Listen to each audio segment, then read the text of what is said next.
Halo bro, Assalamualaikum warahmatullahi wabarakatuh. Kembali lagi dengan saya Dafan Mulifa di Mulifa Channel.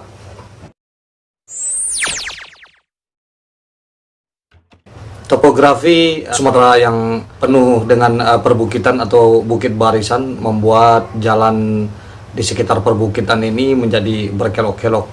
Dan untuk khusus di Sumatera Barat saja ada sekitar 3 jalan yang ekstrim.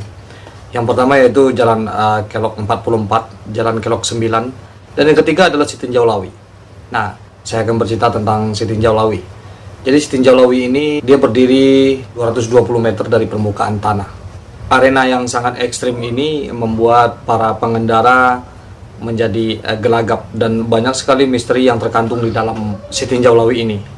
Jalan yang berliku ini terletak antara Kota Padang dan Kota Solo.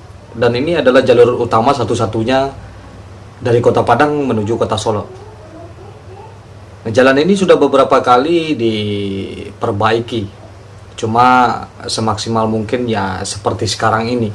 Tidak banyak yang berubah sebab masih sering terjadi longsor di daerah ini hingga membuat para pengendara yang datang dari arah Padang maupun dari arah Solo ke Padang itu menjadi terganggu.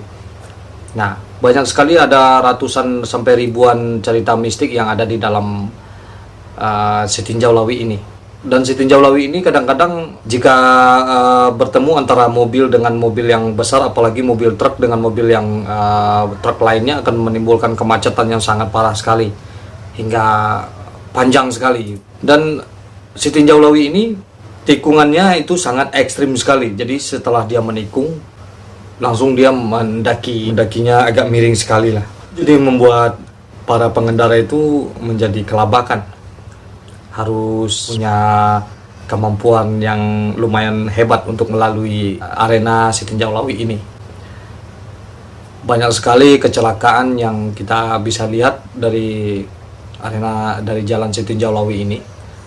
Tapi untuk zaman sekarang kita tidak perlu begitu khawatir karena ada beberapa anak muda yang ikut membantu kelancaran dari jalan ini seperti yang kita lihat dalam video ini.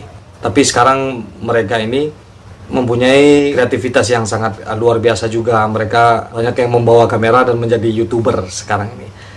Kita bisa lihat dari YouTuber Sitinjau Lawi bagaimana cara mereka semua membantu kelancaran jalan yang ada di Sitinjau Lawi ini. Nah, di balik cerita misteri Sitinjau Lawi ini, Sitinjau Lawi yang sangat seram ini, ada keindahan panorama yang terletak di Sitinjau Lawi ini. Dia ada 2 pos panorama yang indah sekali. Kenapa disebut Sitinjau Lawi? Karena dari panorama ini, dari jalan Sitinjau Lawi ini, tikungan Sitinjau Lawi ini, kita bisa melihat keindahan laut yang menghampar luas dan keindahan dari Kota Padang. Tidak hanya pada siang hari aja, tapi pada malam hari pun terlihat gemerlapan Kota Padang dan kota-kota yang ada di sekitarnya. Jadi di balik keangkeran dari Sitinjau Lawi yang kita dengar selama ini, kita juga bisa melihat keindahan alam yang ada di Sitinjau Lawi. Nah, cuman di sini pemerintah hendaknya harus memperhatikan bagaimana pengunjung datang ke sini dan itu bisa dijadikan aset.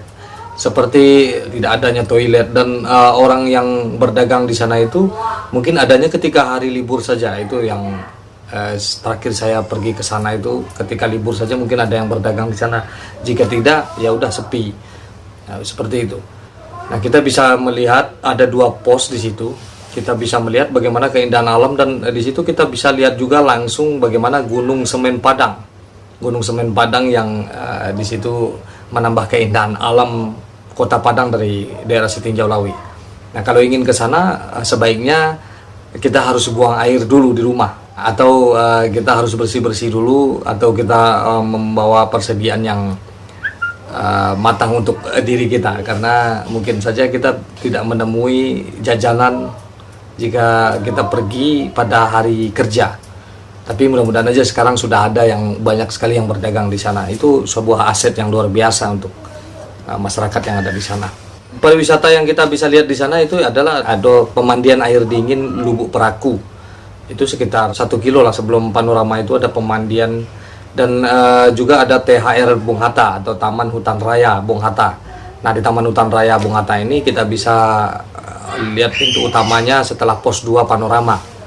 Nah, jadi di situ kalau di Taman Raya Bung Hatta ini fasilitasnya cukup komplit. Ada musola di sana, ada berbagai macam di sana. Nah, buat anak-anak muda dan bagi yang turis-turis atau bagi yang ingin berwisata jalur ekstrim tapi menyuguhkan pemandangan yang indah sekali, ya Sitinjau Lawi. Walaupun di sana tidak terlalu dimanfaatkan oleh masyarakat sekitarnya, tapi boleh dicoba juga.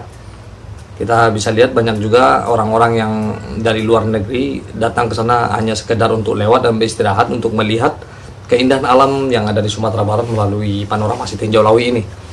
Nah, buat para YouTuber yang ada di Sitinjau Lawi, salam hormat karena kalian hebat sekali telah memberikan tontonan yang menarik, dan bagi pemudik-pemudik yang melalui jalur ini bisa lebih berhati-hati atau waspada bagaimana cara mengendarai mobil ini jika melewati jalur Sitinjau Lawi ini.